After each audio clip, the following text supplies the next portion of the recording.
মাছের কচুরি, মাছের কচুরি আর মাছের কচুরি এখনকার ট্রেন্ডি আর ভাইরাল খাবার। তাই আমিও চলে গেছিলাম এই ভাইরাল খাবার টেস্ট করতে বাগবাজারের নীলাচলে। কিন্তু গিয়ে দেখি উমা কি সাংঘাতিক দাম, আমি তো ভিখারি হয়ে যাবো এই মাছের কচুরি খেতে গিয়ে। কিন্তু মাছের কচুরি খাবো বলে এসছি, যদি না খেয়ে বাড়ি চলে যাই তাহলে কি আর মনটা খারাপ হয় না বলো?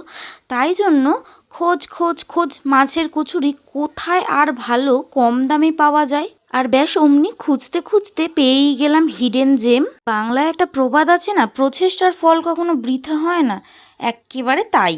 উফ, সে কি দারুণ খেতে, জিভে আমার সেই স্বাদ লেগে রয়েছে জানো। গরম গরম পেট ভর্তি মাছের স্টাফিং ভরা ফুলকো ফুলকো কচুরি, আর তার সাথে এমন সুন্দর আলুর দম, আর আলুর খোসাও কিন্তু এখানে নেই, তার সাথে আবার অল্প স্যালাডও দিয়েছে। 30 টাকায় আর কত কি দেবে বলো? বাগবাজারের ব্রোস কাবাবের উল্টো দিকেই এই হিডেন জেম, যার নাম হাংরি হোম। দেরি কিসের, ঘুরে